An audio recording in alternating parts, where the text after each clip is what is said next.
Hello ladies and gentlemen, welcome to the Friday Ramblings. We are continuing our Halloween themed 5-episode epic because we have hit the halfway point here with episode 3, which means it is time to discuss something that is very classic for this channel, something that has appeared a lot for myself due to my massive fandom. We're going to discuss the Ghostbusters, specifically one of the least remembered pieces of Ghostbusters extended universe media. I'm talking about the 20th anniversary novel, Ghostbusters The Return. Look at that. Look at that cover. I mean, does that not get your attention right there? That looks like something you want to be curious about. Like, wow. So as I said, the book was released to tie into the 20th anniversary of the original Ghostbusters film, which means the novel came out in 2004. As you saw on the front page, it was written by Charlie and Fish. Charlie Fish. Yes, Charlie Fish, one name. Fish. Charlie! So, why is the book so overlooked? Well, very simple. Partially due to decisions made by both the publishing company, iBooks, and the marketing decisions of Barnes & Noble, who in 2004, as some of you may recall, was controlling a large portion of the bookstore market. It flew under a lot of people's radars. If you were an embedded Ghostbusters fan, you no doubt heard about the book. I myself freely admit, due to the fact that around 2004, I had a lot of other stuff going on, and my fandom was not, high up active radar. Boom, boom, boom, boom, boom, boom. The book did slip by me for a couple years until I happened to stumble across it in a used bookstore and immediately picked it up because, hey, it's Ghostbusters stuff.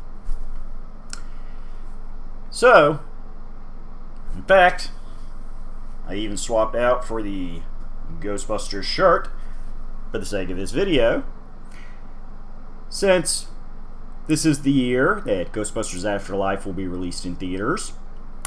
In fact, that will be next month. And we are celebrating that with an epic 8-part run of Ghostbusters Remastered for the PC, an excellent video game. But that's other videos, not this video. As we were saying, the book generally flew under a lot of people's radars due to questionable marketing decisions. And as such, it is considered not necessarily rare, but hard to find copies, mostly due to the fact that the iBooks publishing company did shut down shortly after the book was released due to the death of its leader, I'll make sure I get this name right here. Don't want to... Byron Price, who passed away in 2006. So, may Mr. Price rest in peace. All good to his family. We appreciate his company allowing us to have more Ghostbusters content. The basics of the story is that it was originally written to serve as a sequel to the movies, making regular references to Ghostbusters 1 and 2, and in fact was said to take place 2 years after Ghostbusters 2. Now, why did I do the quotes? Because it utilizes a favorite aspect of fiction, which is the sliding time scale. What we mean by this is, while the book did say that it has been 2 years since the events of the Ghostbusters 2 movie, i.e. Vigo attempts to take over New York and potentially the rest of the world if he had succeeded. River of Slime, possessing Dana's baby son Oscar. Good times. The book is written to take place in the present year of 2004, as we see characters using much more modern computers than they would have had in 91, as well as cell phones. So, what's up with that? Well, as I said, it's a sliding time scale. It's something you see a lot in fiction, especially in comic books. It kind of throws you for a second, but honestly, because the technology, which is the biggest indicator of time period, is used generally sparingly, it's kind of easy to overlook it for the sake of the greater story. And it did help because if they had genuinely said it 2 years later, which would have been the year 1991, in a book released in 2004, honestly, it would have made the story look very dated and retro. And frankly, when you're doing something that wants to celebrate 2 decades of a movie remaining a hit and maintaining a noticeable audience and fandom, you don't want your story looking like it's too dated. It's new material, it should feel new. So I'll forgive them for utilizing that little bit of massaging of things. What's the basic story of Ghostbusters The Return? And what impact, if any, has it had on the greater franchises? Let's break it down. After some busts that involve a bit of public landmark destruction, the mayor gets a little iffy on the Ghostbusters and whether or not they are good for the city as he preps for re-election. Unfortunately, since his last election was so heavily based on endorsements from the Ghostbusters and playing nice to them in front of the press, an independent political party gets the idea to turn things around on the mayor by having a member of the Ghostbusters run for office, specifically Peter Venkman, who has long since been the public spokesman of the team. Peter, wanting to maximize his ability to scam as much as he can out of this long shot deal and go ahead and pad things on the off chance he actually does get elected mayor, convinces the party to utilize Winston Zeddemore as his running mate instead of the embedded, experienced politician that the party wanted to use.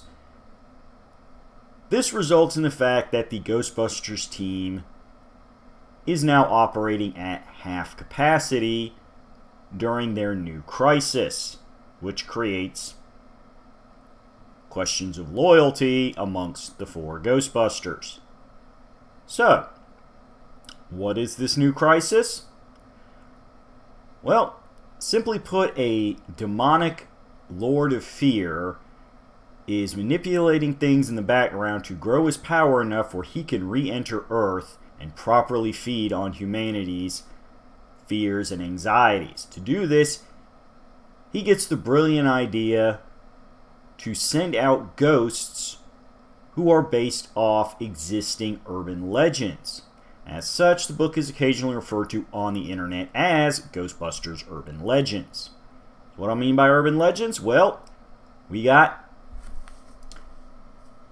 the crazy hooked-handed killer going after the couple making out in the car. We got the golf balls with the acid core. We got alligators in the sewer. And that's just the tip of the iceberg.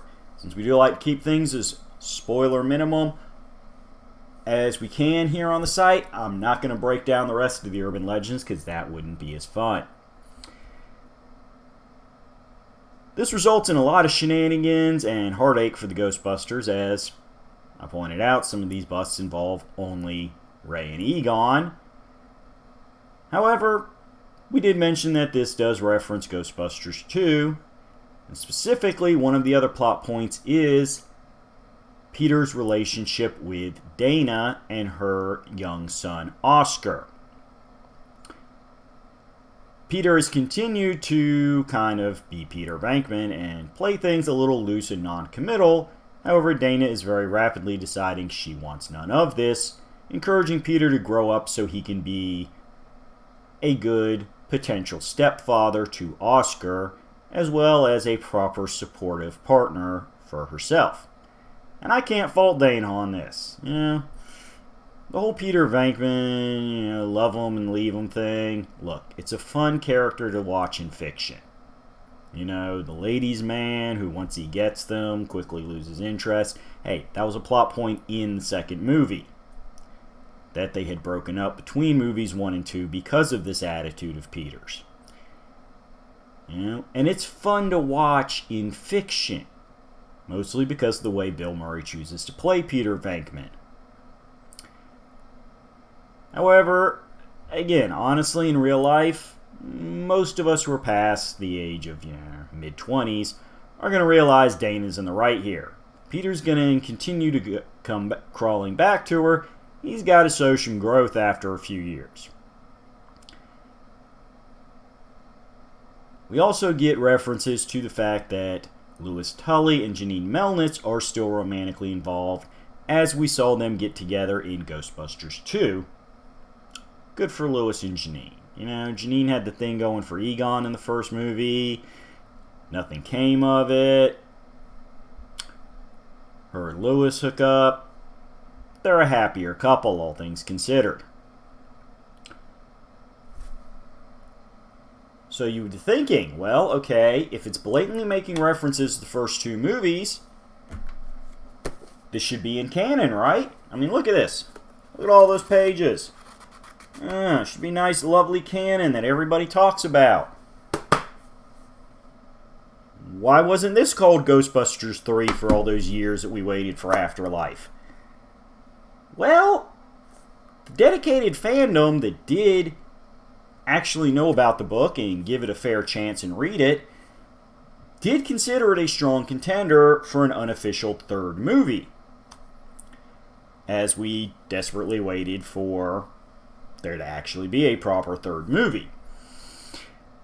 But the problem is that only lasted for about 5 years, because in 2009 the Ghostbusters game that was released on PC, PlayStation, Xbox, Nintendo Wii, Nintendo DS.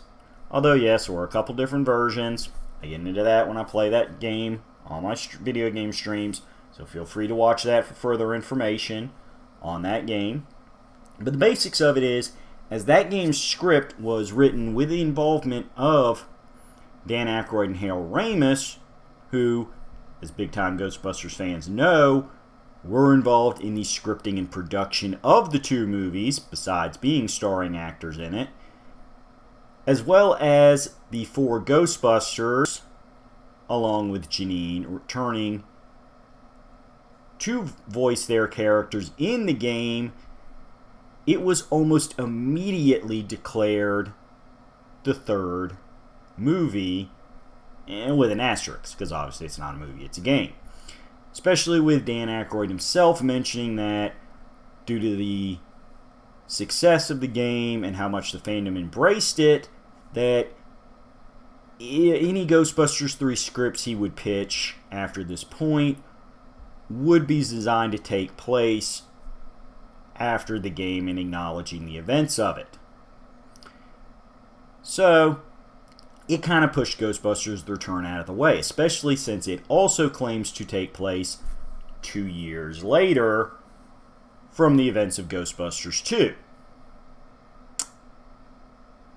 Which, by the way, for your reference point, folks, since there was said to be 5 years between Ghostbusters 1 and 2, that would place both Ghostbusters The Return and the Ghostbusters video game competing continuity roughly 7 years after the events of the first movie. There we go. Did a little extra math for you folks, because I loves you.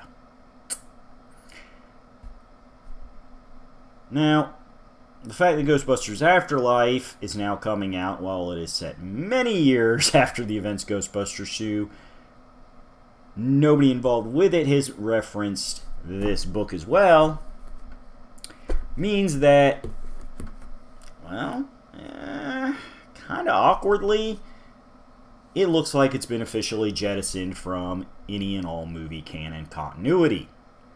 It exists for timeline purposes. This would be like a alternate universe story that happened to have events roughly paralleling the first two movies, similar to the IDW Comics run or the events of the two cartoons. So, is it worth reading? Yes, it is. As I said, longtime fans of the Ghostbusters will enjoy the continuity nods,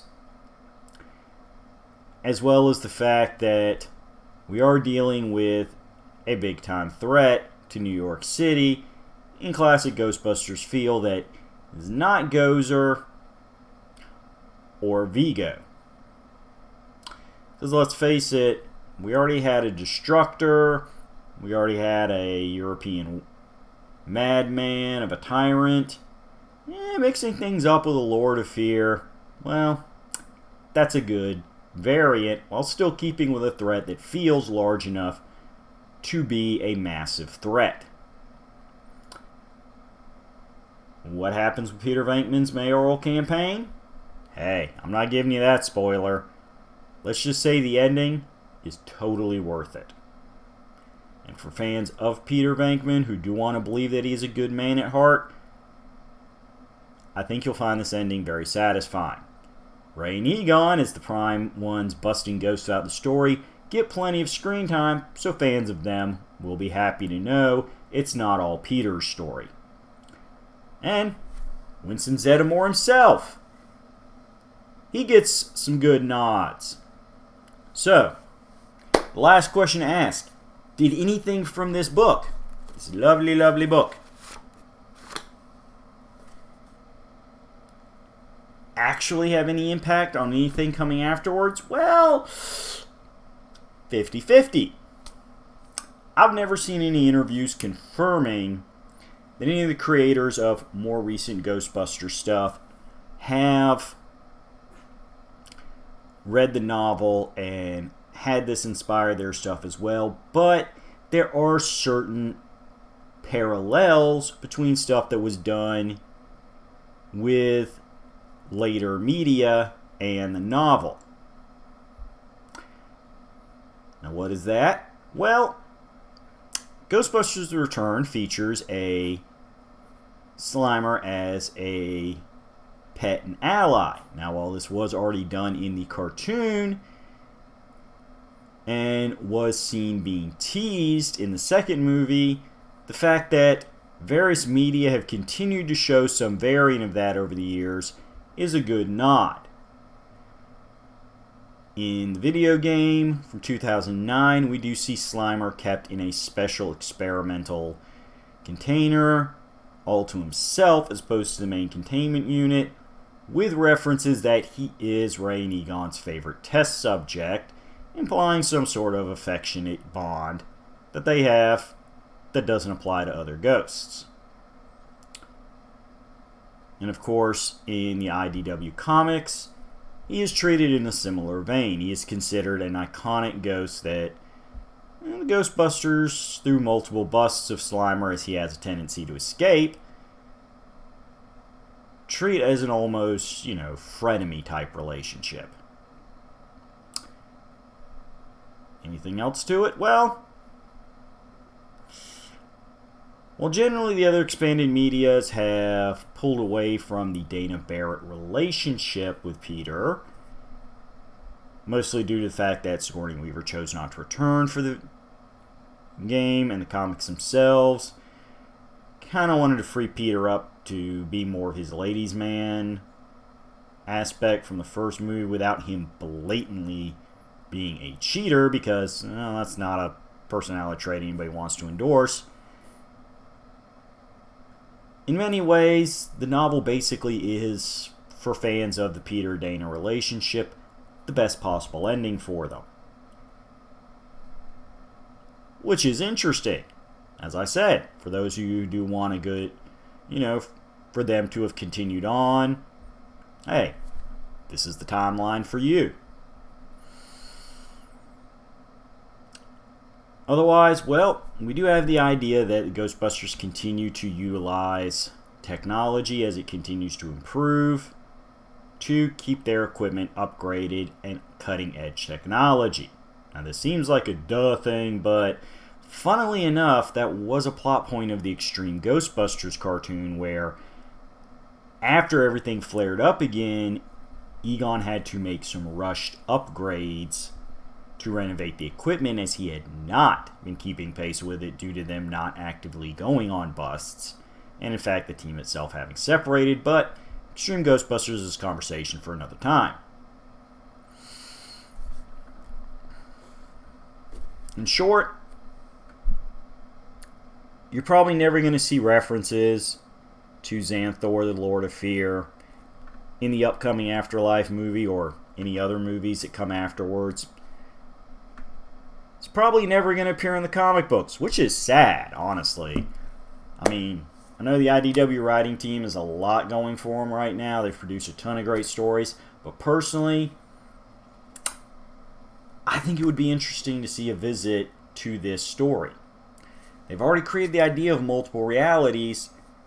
It would be amusing to see them take a trip into this reality, or even utilize a parallel alternate story, touching on some of the events in this. The thing is, though, it is good Ghostbusters material. It's a solid storyline that doesn't feel like it's trying to overshadow the movies, or heck, even some of the better cartoon episodes, but it does do it in a way where it's obviously not slacking and coasting on the Ghostbusters name. The script celebrates all the things that made the first movie something that 20 years later, and heck, here we are, 17 years after that, still talking about the Ghostbusters, getting ready for the long-awaited official third movie in the original timeline. And that's a cool thing. That's something that should be celebrated, embraced. Yeah? It's Ghostbusters. It's something, look at this. Look at the logo. It's something that has always been with us. It's always been there. Because things like this continue to pop up. So, if you can find yourself a little ebook copy or used copy of this somewhere online, give it a read through. It's not a super thick book. I know this looks impressive, but it's not the smallest print in the world either, so it's a relatively quick read. Yeah, set a couple days aside, read for a little while in the evening, maybe a few more than a couple, depending on your personal reading rate. As I said, no judgment. But give the book a shot. If nothing else, it'll get you juiced up for more Ghostbusters stuff. Because that's what we're all about. It's October. You want demons? You want ghosts? Heck, you want to chuckle when some of your favorite urban legends show up in the book? Go for it. It's a fun time. And in the end, that's what we're all about here. Friday Ramblings and Roulette Productions as a whole is about entertainment, and it's about having fun with your entertainment. Not feeling obligated by it, not feeling beaten up by it, not feeling anxiety over it. It's entertainment. It's supposed to enrich your spirit, bring smiles to your face. And this book brings a smile to my face. I've read it like 4 times. It's good. So give it a chance. Spread the word. Ghostbusters The Return. Find it. Embrace it. Come back and tell me what you think of it. Until then, hey, we got some more Halloween for you, because it ain't October 31st yet. And even after that, we're going to keep coming at you every Friday with another rambling. So stay safe, stay healthy, and I'll see you then.